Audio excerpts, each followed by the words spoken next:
How about a warm Freight and Salvage welcome for the Freedom Beat Orchestra?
I said as we boarded a Greyhound in Pittsburgh, Michigan seems like a dream to me now.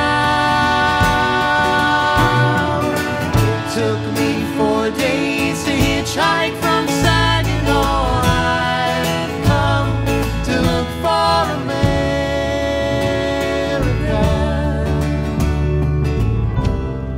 Laughing on the bus, playing games with the faces. She said the man in the gabardine suit was a spy. I said be careful, his bow tie is really a camera.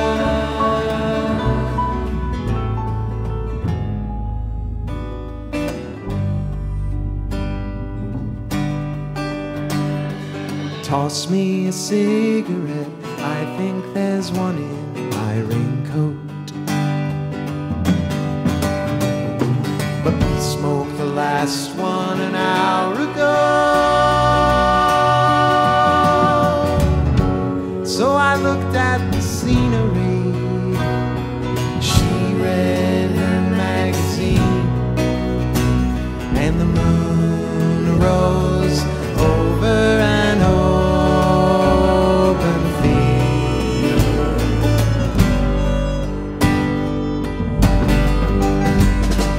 Kathy, I'm lost, I said, though I knew she was sleeping. I'm empty and aching, and I don't know why. Counting the cars on the New Jersey Turnpike, they've all come to look for America. All come to look for America.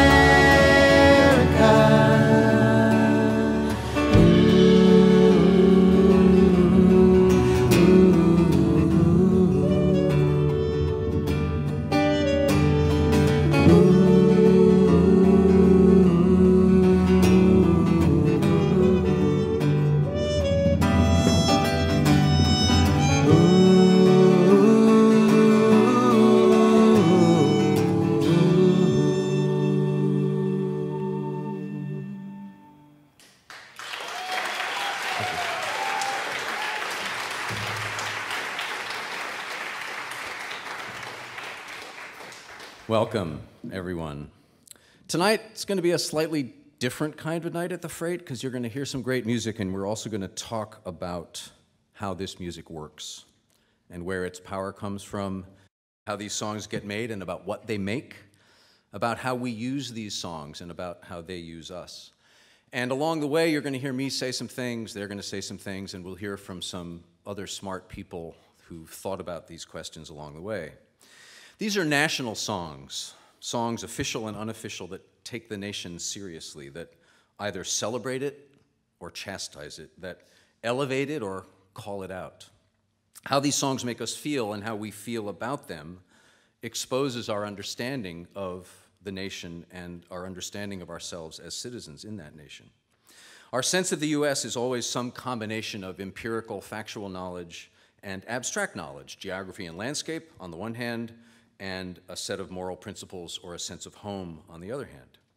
Music doesn't simply reference or describe those two different kinds of knowledge, it unifies them, it makes them one, and makes them legible to us. Two writers, Ron Ironman and Andrew Jameson, have said that collective singing rituals can capture a spiritual bonding which is both rational and emotional at the same time. You may experience that tonight, if we're lucky. By bringing together idea and emotion, landscape and belief, music, in a sense, makes America. Paul Simon's America, which you just heard, was released in April of 1968 in the heat of the Vietnam War, when hundreds of thousands of citizens felt empty and aching, looking for an America that they could call their own. Songs can be essential in helping individuals identify and articulate their hopes and desires as citizens. America may be one of the biggest pop hits ever written in free verse. No rhymes, a refrain, but no chorus. And free verse is a very handy phrase for me tonight. Freedom is the most common term in U.S. anthems, both of praise and protest. It runs through all of them, but freedom from what?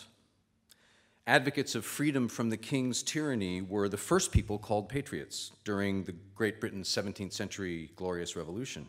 This idea of patriots who were rejecting the king's tyranny carried into the American Revolution.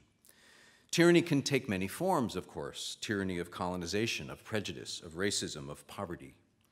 Patriotism becomes more complex, perhaps, more complete, more palatable, if it is identified with freedom from tyrannies such as these. How do different national songs understand freedom? Here are some quotes, words and music, to help guide us. John Street wrote that in part, music stands as the epitome of freedom. Making music is regarded as a fundamental aspect of human freedom and a means by which we announce our liberty.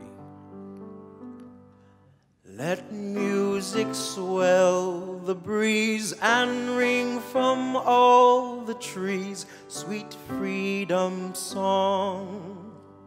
Art provides a reservoir of images which inform political impulses and inspire politically motivated actions. Torn from a world of tyrants beneath this western sky, we formed a new dominion, a land of libertine. The world shall own we're free men here, and such will ever be. Huzzah, huzzah, ha, ha, ha, ha, for love and liberty. Yeah. Huzzah, indeed. Mary Dietz wrote that only with the stirring of the movement for independence did the language of patriotism emerge in American life. A growing perception of a conspiracy against liberty fueled by the revolutionary literature of the period set the stage for the radicalization of patriotism. Here is a land full of power and glory, beauty that words cannot recall. Oh, her power shall rest on the strength of her freedom.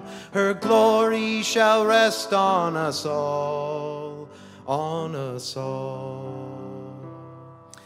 Greil Marcus, a local Berkeley writer, has suggested that music creates narratives by which identities, national identities, political and personal identities, are realized, not just expressed or revealed. Music is not a symbol of identity as much a way of living it. Nobody living can as I go walking my freedom highway. Nobody living can make me turn back. God bless America for me. Lauren Berlant.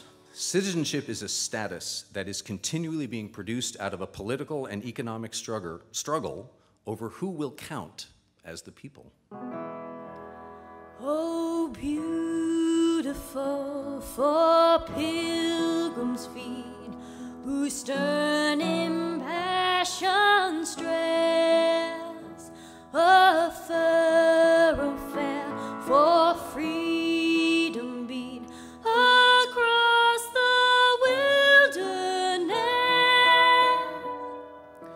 We understand a patriot's love for his country when we acknowledge that neither the fact of the merits and achievements of the country, nor the fact that it is his country, is in itself sufficient for patriotism, but that each is necessary.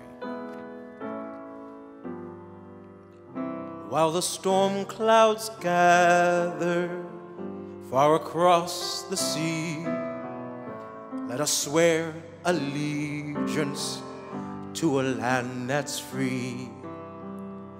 Let us all be grateful for a land so fair, as we raise our voices in a solemn prayer. National anthems are official patriotic symbols, the musical equivalent of a country's motto, crest, or flag.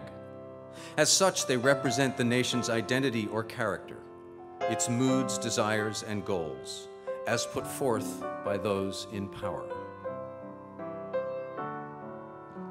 Lift every voice and sing till earth and heaven ring, ring with the harmonies of liberty. Music doesn't just provide a vehicle of political expression, it is that expression. And furthermore, states organize us through their management of music and sound more generally.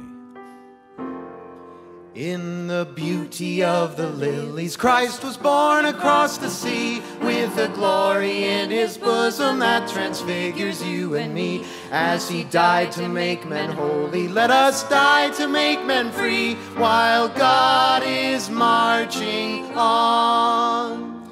It is only when musical pleasure or musical displeasure spills over into the public realm and into the exercise of collective thought and action that it becomes part of politics. It is where music forms a site of public deliberation rather than private reflection that we talk of music as political. Welcome to the Freight and Salvage, my favorite site of public deliberation.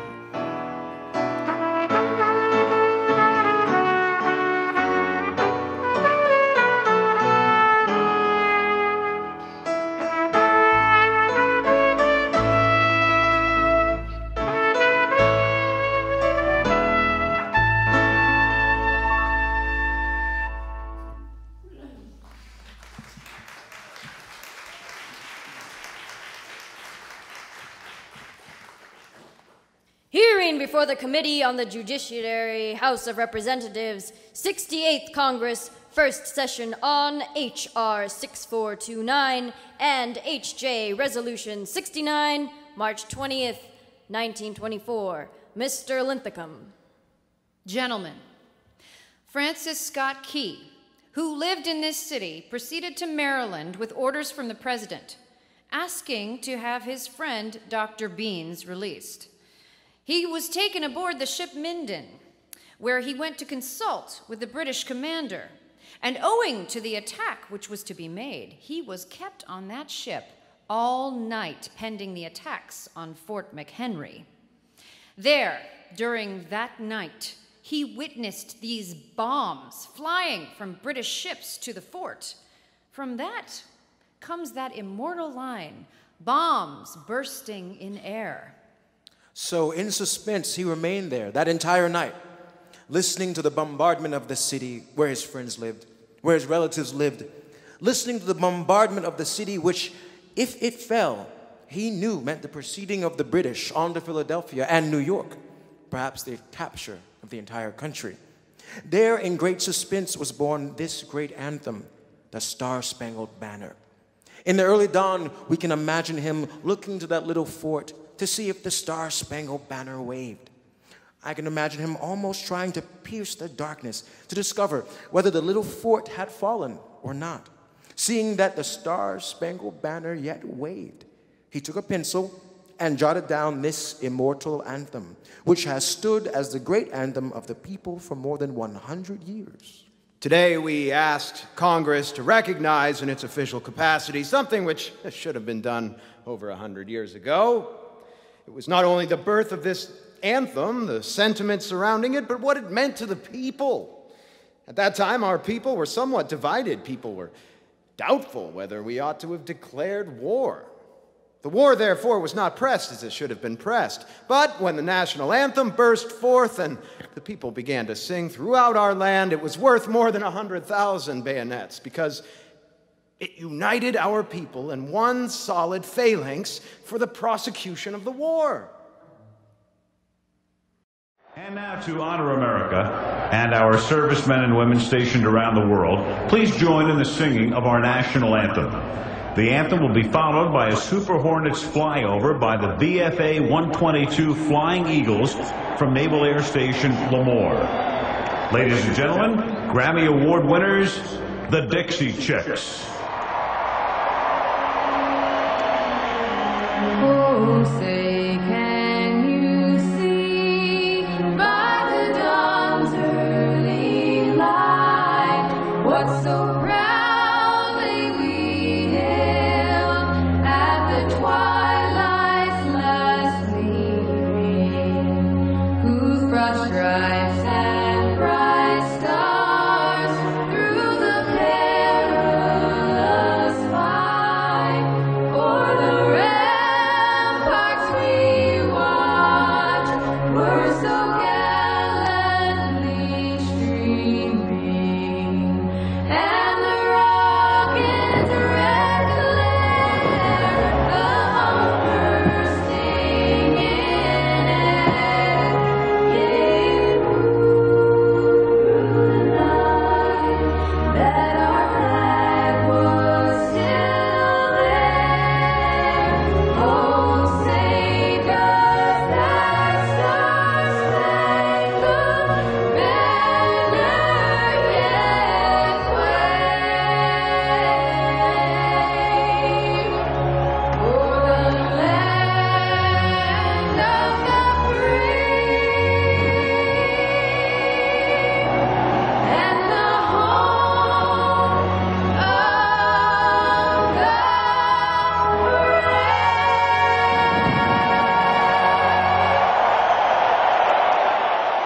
the So this was 16 months after 9/11 when the Dixies sang the Star-Spangled Banner at Super Bowl 37 for 130 million people in the United States and 800 million people worldwide.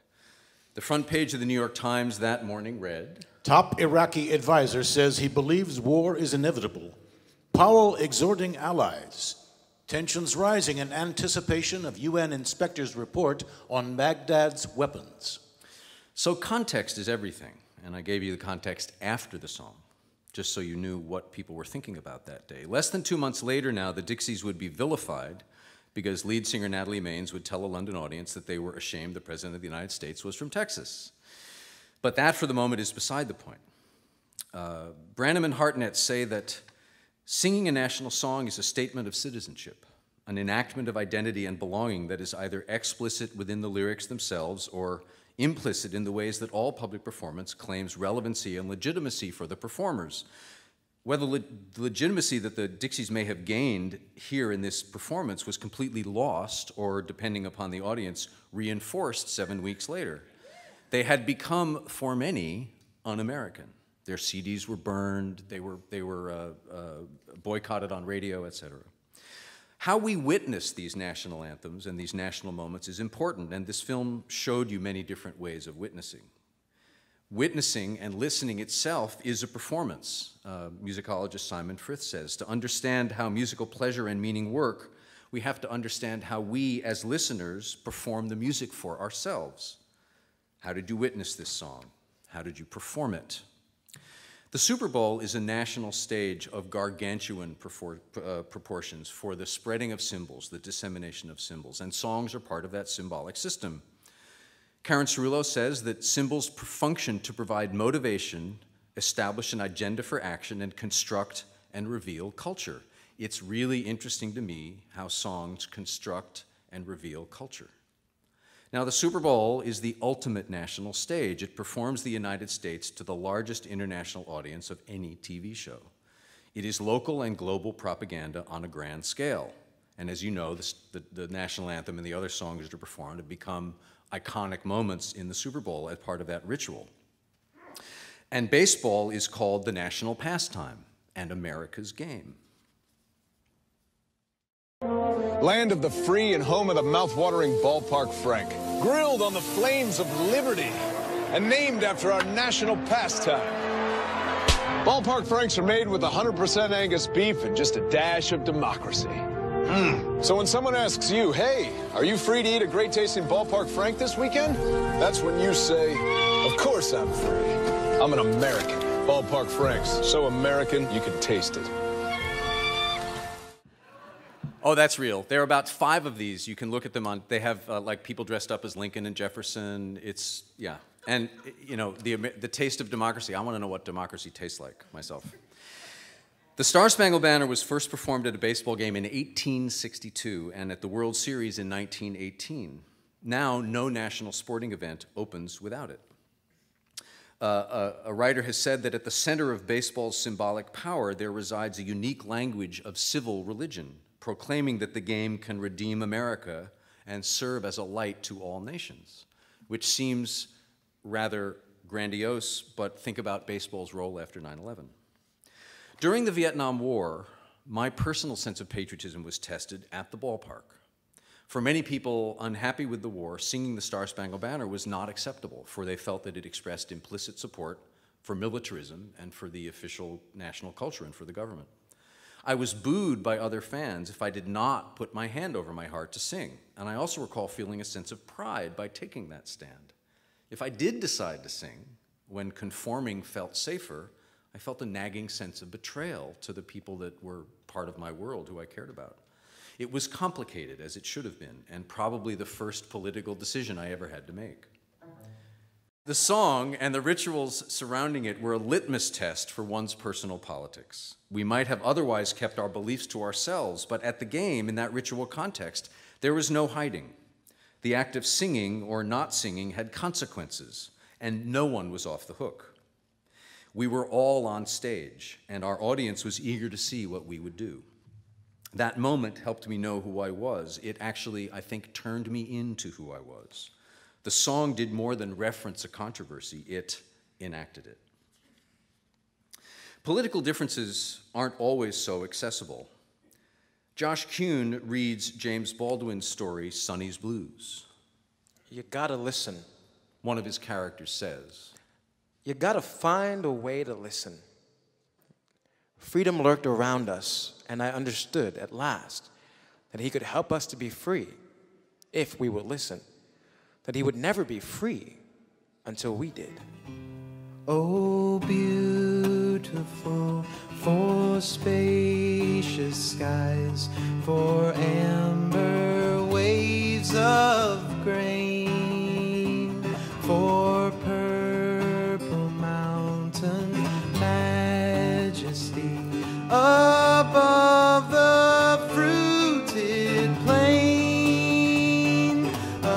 America, America, God shed his grace on thee and crown thy good with brotherhood from sea to shining sea. Oh, beautiful for patriot's dream that sees beyond the years.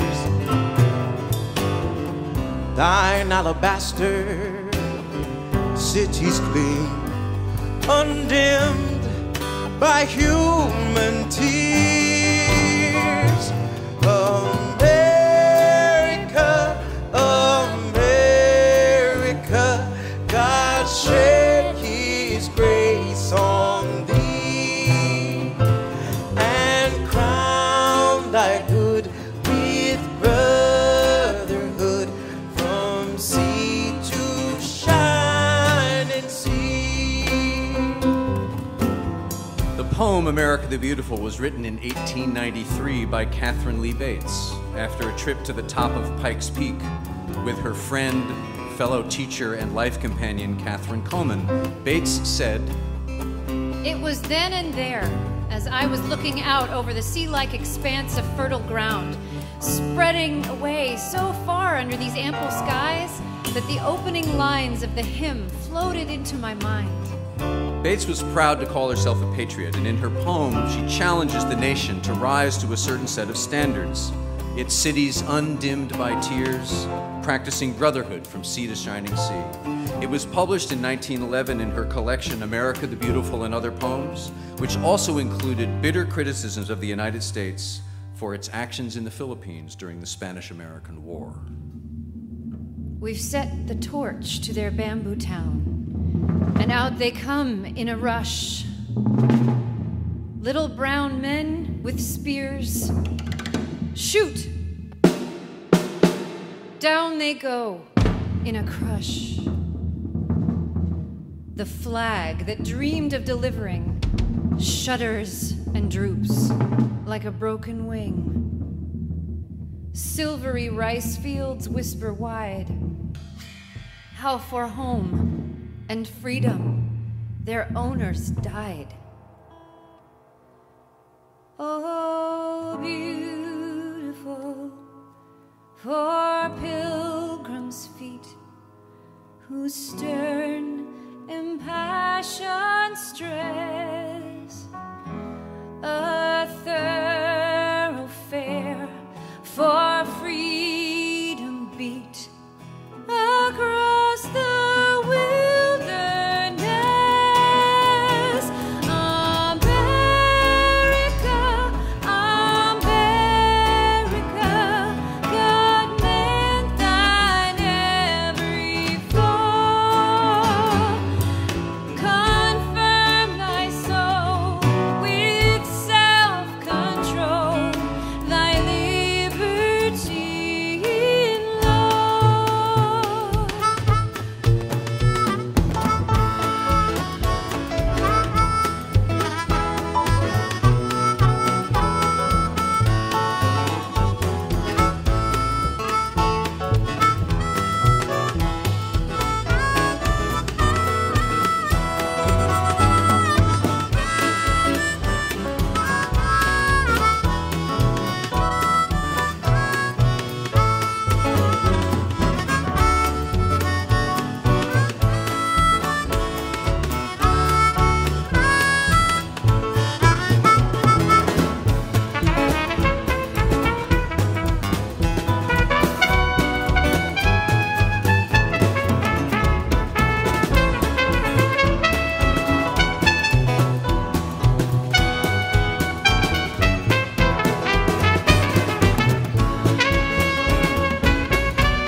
Countries such as England failed because, while they may have been great, they had not been good. Unless we are willing to crown our greatness with goodness, our bounty with brotherhood, our beloved America may go the same way. A friend described Bates as having a curious combination of rebellion and loyalty. I think that's an interesting model for a patriot. Igor Primoratz wrote that moderate patriotism is conditional on the country's living up to certain basic moral standards. If the country fails this test, loyalty to it is no longer morally appropriate. Oh, beautiful for heroes prove in liberating strife, who more than self their country loved, and mercy more than life.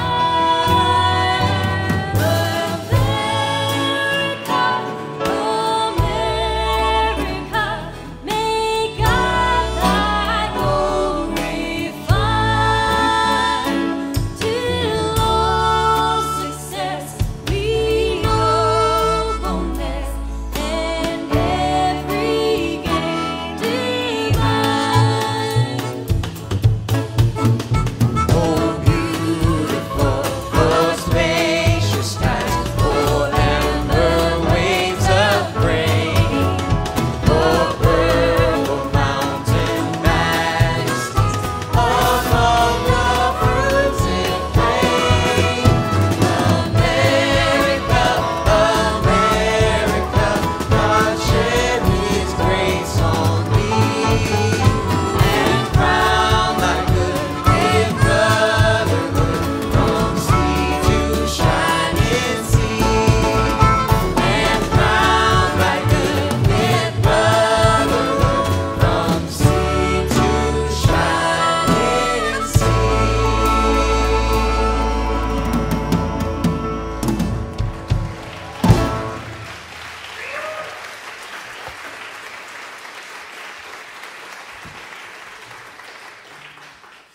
So, leaving that aside, when Woody Guthrie was told that This Land Is Your Land should be the national anthem, you can imagine that he had something to say about that.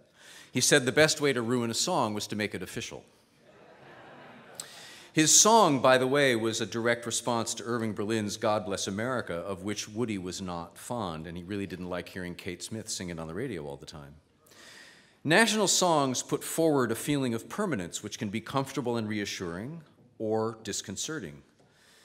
Through repetition, through affiliation with hyper-visible events played through the media, and on the national stage, they can become too familiar. It's a challenge then sometimes to hear the songs for what they are or were.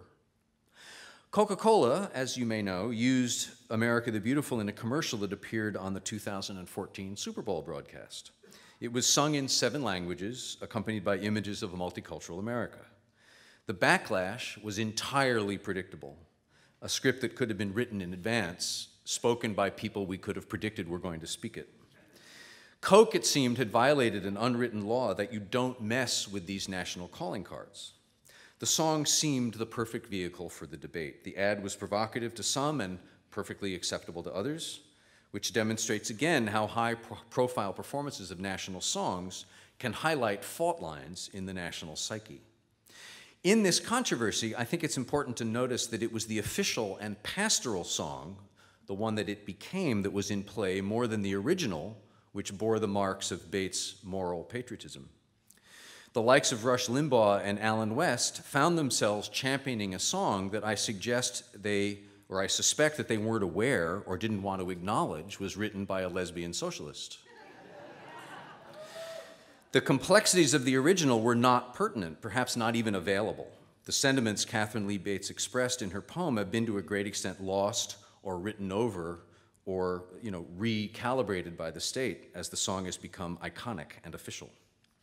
A much larger but similar debate had ensued when immigrant rights groups adopted the Spanish language adaptation of the Star-Spangled Banner as their theme song, surrounding protests in 2006 over the strict new anti-immigration laws in Arizona.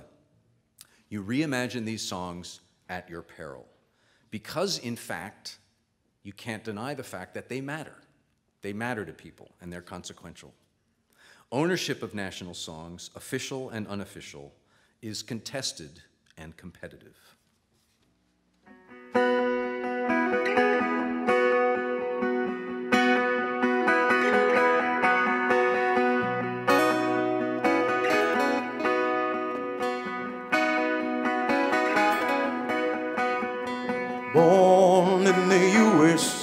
I was born in the USA.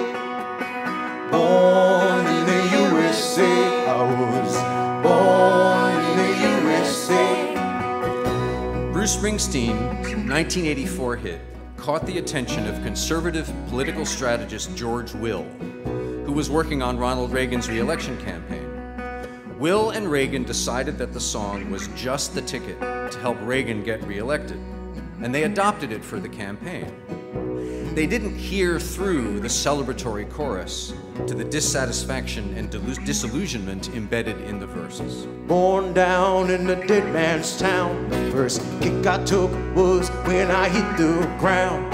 You end up like a dog that's been beat too much till you spend half your life just covering up. I was born in the USA. I was born in the USA. I was born in the USA. I was born in the USA. I got in a little hometown jam, so they put a rifle in my hands, sent me off to Vietnam to go and kill the yellow man. This is Ronald Reagan speaking. America's future rests in 1,000 dreams inside your hearts. It rests in the message of hope in songs of a man so many young Americans admire, New Jersey's own Bruce Springsteen. And helping you make those dreams come true is what this job of mine is all about. And this is Bruce. Well, I think people have a need to feel good about the country they live in, but that need is getting manipulated and exploited. And you see the Reagan election ads on TV, you know, it's morning in America. And you say, well, it's not morning in Pittsburgh. It's not morning above 125th Street in New York. It's midnight, and like there's a bad moon rising. I had a buddy, AK song, fighting all the Viet Cong. They're still there, he's all gone. 'Cause I was born in the USA. Born in the USA. I was born in the USA. Born in the USA. Come back home to the refinery. Boss says, son, if it was up to me, I'd go down to see the VA man. He said, son, don't you understand? I'm 10 years down the road, nowhere to run, nowhere to go. I was born in the USA. I was born in the USA. Born in the USA. Born in the USA. I was born in the USA. I was born in the USA. Born in the USA. I was born in the USA.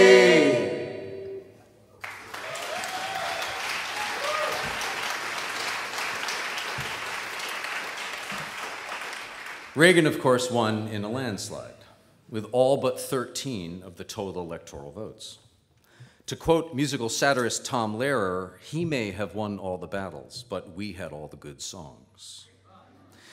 But did Springsteen miss the boat with his apparently jingoistic chorus? Readily misinterpreted, it seems. Still, these musical mismatches are revealing, and here's one of my favorites.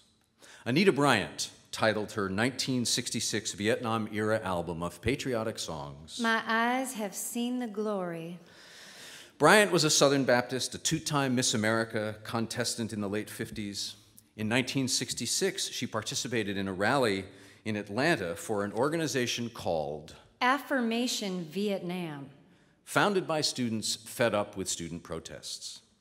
After pitching Florida orange juice on national television beginning in 1969, Bryant came to fame in 1977 as the vocal leader of a movement to repeal an ordinance prohibiting discrimination on the basis of sexual orientation. Her campaign succeeded and it was repealed. In victory, we shall not be vindictive. We shall continue to seek help and change for homosexuals whose sick and sad lives belie the word gay, which they pathetically use to cover up their unhappy lives. Tell us what you really think, Anita. In addition to Battle Hymn of the Republic, there were other familiar patriotic standards on the record, among them, Onward, Christian Soldiers, that famous patriotic song. She selected another song from an even less likely source. Someone suggested she sing Phil Ochs' Power and the Glory. At the recording session, she kept interrupting the takes and asking the musicians, Is it really a patriotic song? I think they said it was, and she recorded it anyway. I believe the song models a left patriotism. Now, her discomfort in the sessions demonstrates that perhaps unlike Reagan, she couldn't witness the song without at least sensing its unstable relationship to her own values. You could say that the song did something profound. It confused her.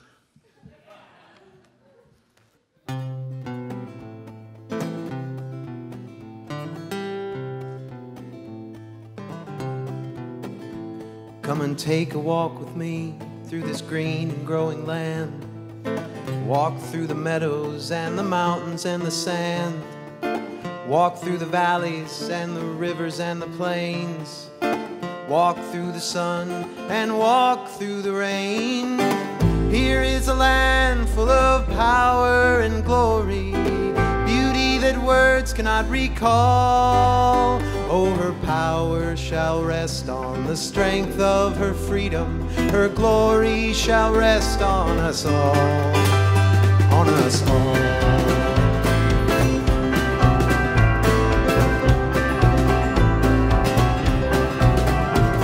From Colorado, Kansas, and the Carolinas too, Virginia and Alaska, from the old to the new, Texas and Ohio and the California shore.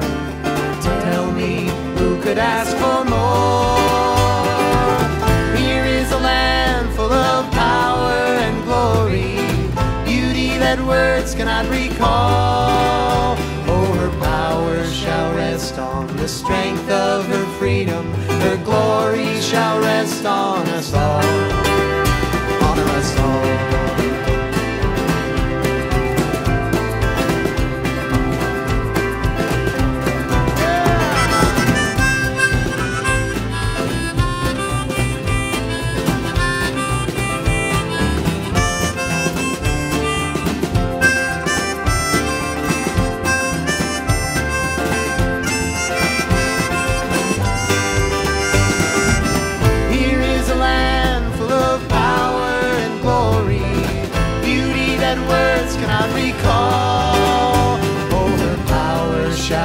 On the strength of her freedom, her glory shall rest on us all.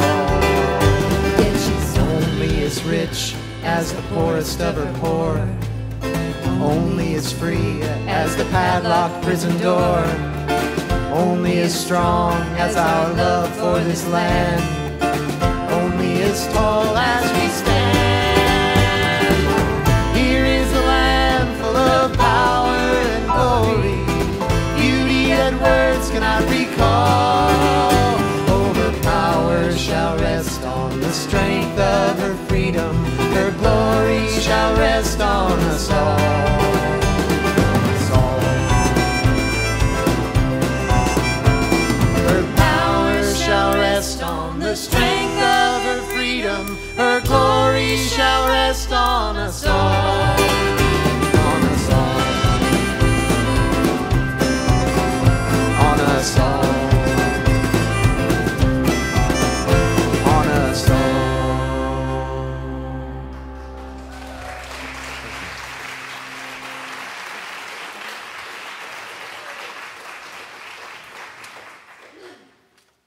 Hearing on the Star-Spangled Banner before the Committee on the Judiciary, House of Representatives, 68th Congress, First session on H.R. 6429 and H.J. Resolution 69.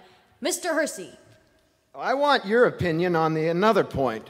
This is a military anthem, of course. Mr. Seller.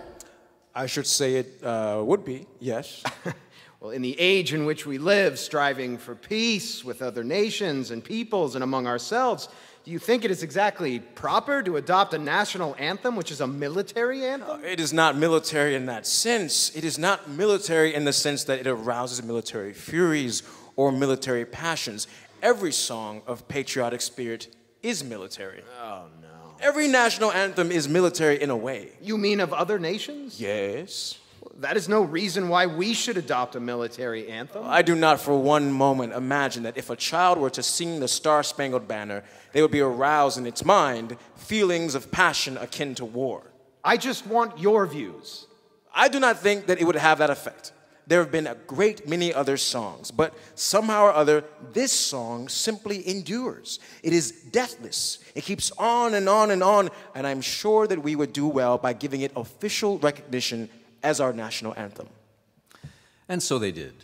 Hearings in 1924 were followed by more hearings in 1930, and in 1931, Herbert Hoover signed the Star-Spangled Banner into law. If you read the testimony, which we're quoting from, they complain, people object to the fact that it's hard to sing, they object to the fact that it's military. All the same questions that people are still processing about the Star-Spangled Banner were discussed then. And even then, it was controversial. The New York Times had an article that had the headline, Herbert Hoover signed Star-Spangled Banner into law, pacifists object. So even in 1931, that was an issue. But it has endured, and 80 years later, except that 80 years later, at this country's most desperate and tragic moment in recent memory, when so much of what we had depended on for so long failed us, our national anthem did as well. And I think we'll be able to listen to this clip that was taken on the afternoon of 9/11. As we said, our thoughts and prayers are with those families and those injured and those who are the casualties of today's attack. We also remember those thousands of people who are rescue workers. We ask now that we all bow our heads in a moment of silence and remembrance.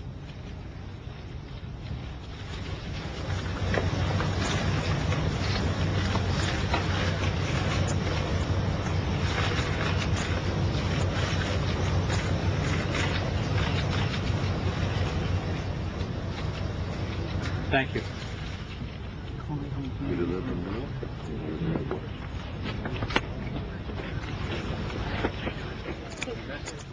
A remarkable tableau of political unity there on the steps of the Capitol building. Party leaders from both houses and a number of members. And beside her, and guide her through the night with the light from above, from the mountains to the prairies to the ocean, white with foam. God bless America, my home, sweet home. God bless America, my home, sweet home. Simply said, on that afternoon, we needed blessings, not fireworks. I don't think Congress could possibly have sung the Star-Spangled Banner on that afternoon with its rockets and bombs. This show of state unity and resilience in the face of unimaginable adversity called for a different kind of song to bring the country together. How certain songs function or don't at particular moments in time can be clues into the nation's heart. This was a huge resurgence for God Bless America. After 9/11, when America's game returned after a 6-day hiatus ordered by Bud Selig, Commissioner of Baseball, God Bless America was sung at Yankee Stadium along with the national anthem. It continues to this day to fill the 7th inning stretch at most ballparks, sanctioned, in fact, ordered by Major League Baseball. Now, George Steinbrenner accused fans who left their seats at Yankee Stadium to actually stretch during God Bless America as being unpatriotic, and for a time ran chains along the aisles in the field seats to prevent people from leaving. He didn't like the way it looked in the stadium and especially on camera. He wanted to be sure that no one could accuse the Yankees of questionable patriotism. In that spirit, he tried to enforce patriotic behavior. Yankee fans would never pee during God Bless America, he was trying to tell us. Here's the New York Times. Some civil liberties advocates worry that the Yankees may be restricting freedom in the name of freedom. And someone from the ACLU was quoted as saying that Yankee management is free to promote its brand of musical patriotism, but we need to be wary of enforced cultural conformity and the use of a ball game to impose political correctness on a captive audience. Mr. Seelig, how do you feel about the way baseball has responded since the attacks on the World Trade Center towers? I have a strong belief that baseball is a social institution, and with it comes a social responsibility. And I'm proud of the way everybody in the game, players, teams, has acted since September 11th. Watching all the national anthems, crowd reactions, God Bless America, I hope that in our little way, and we should never overestimate our importance ever, we've helped bring the country back. Humble. Rituals can be rigid, but partially due to their predictability, they are also vulnerable to intervention. At this time, please welcome Renee Martin to sing our national anthem.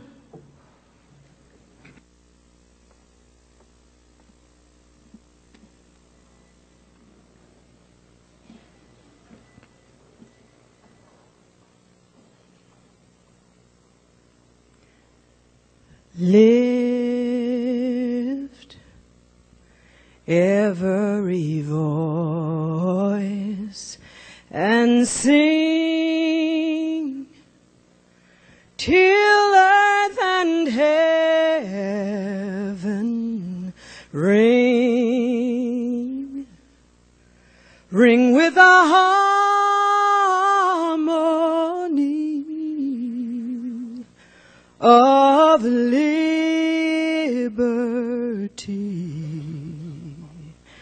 Let our rejoicings rise high as the listening skies. Let it resound loud as the rolling sea. Sing a song full of faith that the dark past has taught us. Sing a song full of hope that the present has brought us. Facing the rising sun of a new day begun.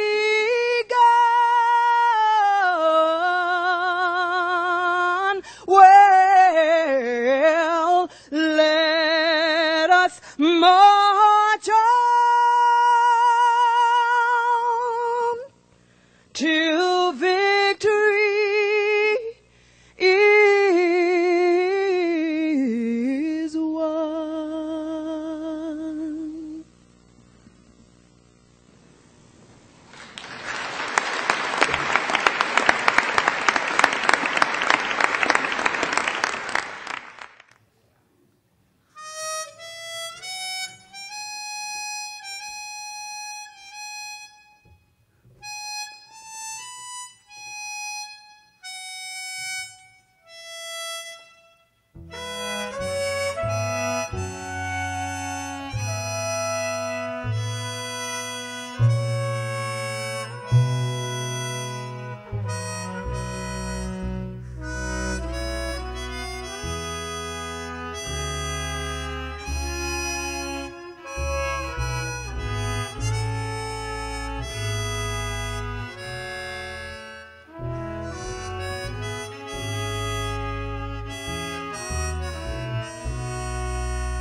God of our weary years, God of our silent tears, thou who hast brought us thus far on the way. Thou who hast by thy might led us into the light. Keep us forever in the path, we pray. Lest our feet stray from the places, our God, where we met thee. Lest our hearts drunk with the wine of the world, we forget thee. Shadowed beneath thy hand, may we forever stand. True to our God, true to our native land.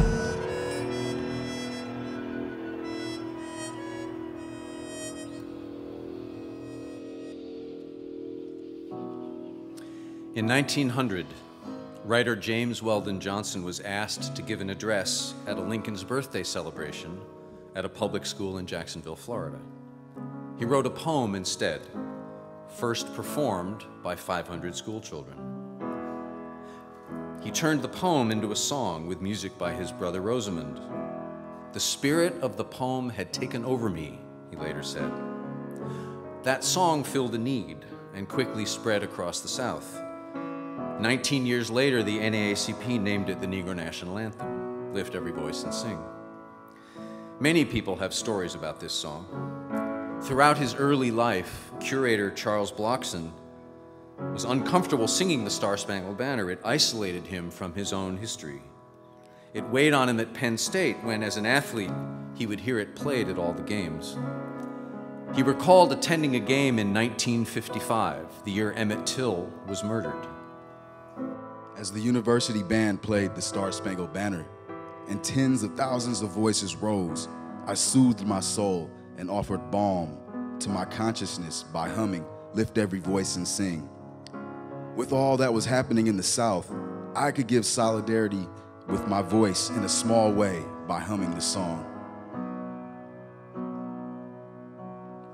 Stony the road we trod, bitter the chastening rod, felt in the days when hope unborn had died. Yet with a steady beat have not our weary feet come to the place for which our fathers sighed.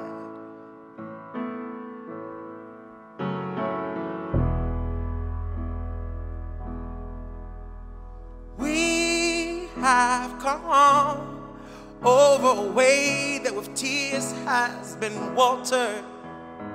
We have come treading our path through the blood of the slaughtered. Out from the gloomy past, till now we stand at last, where the white gleam of our bright star is cast.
The next song will be the last song in part one, and then we'll be back for more of the story and more songs in part two.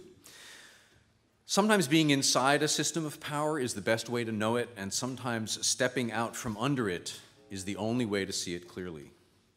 After Martin Luther King was assassinated, R&B vocalist and songwriter Gene McDaniels left the US for Europe, where he wrote this song. What did he leave behind?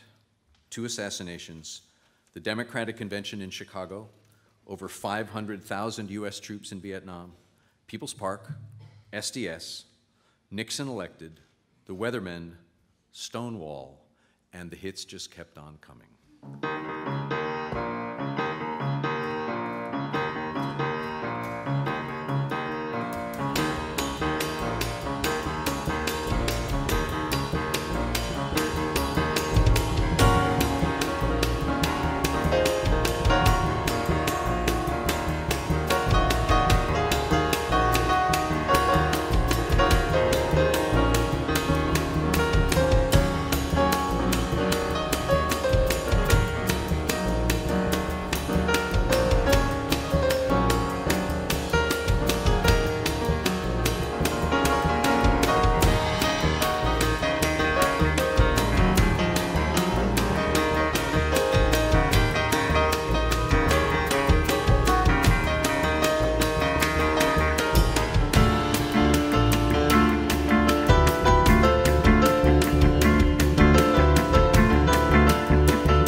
Love the lie and lie the love. Hanging on with push and shove. Possession is the motivation that's hanging up the goddamn nation. Looks like we always end up in a rut. Everybody now trying to make it real compared to what? Come on, baby.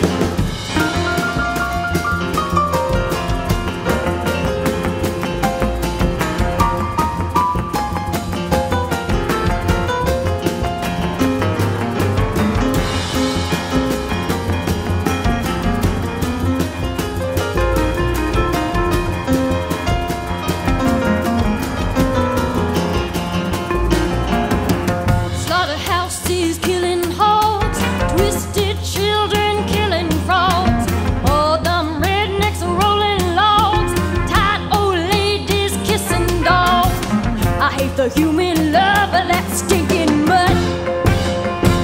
God damn it! Yeah. Try to make it real compared to what? Come on, baby, now.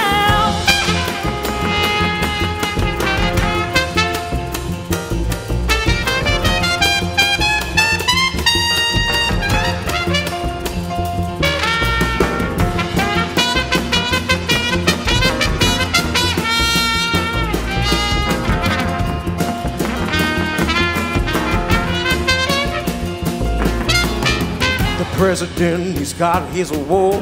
Folks don't know just what it's for. Nobody gives us a rhyme or reason. Have one doubt, they call it treason. With chicken feathers all without one nut. God damn it, trying to make it real compared to what? Suck it to me now.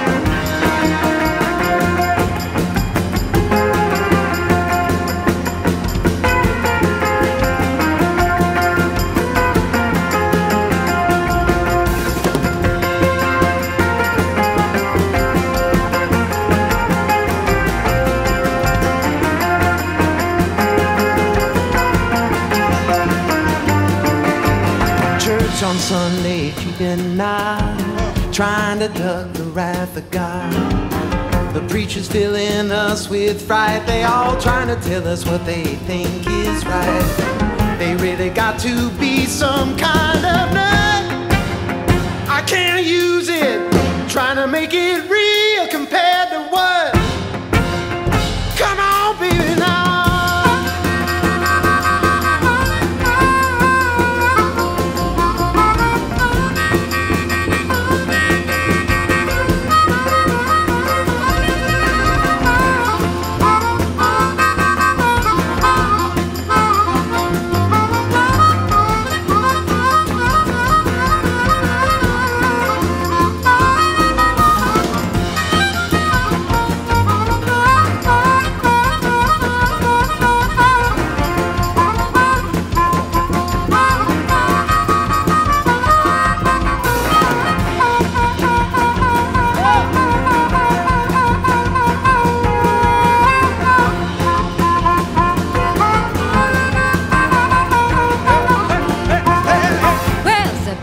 Where's that honey? Where's my God and where's my money? Unreal values, crass distortion. Unwed mothers need a portion. Kinda brings to mind old young King Tut. He did it now, trying to make it real compared to what?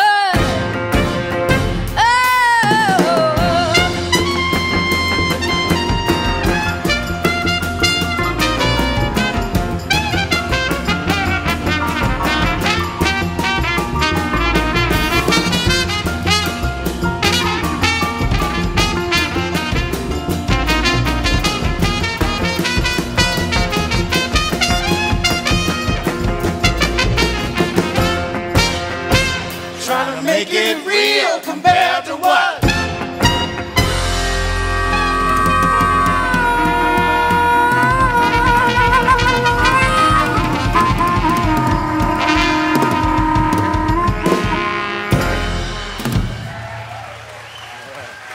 Let me tell you who these people are, and then we'll be back in 10 minutes. Randy Craig, Megan Smith, Sam Misner, on trumpet, Brendan Liu, on bass, Chris Weir, Khalil Sullivan on vocals, Marika Petrie, Pharaoh Strong, Mowgli Morial.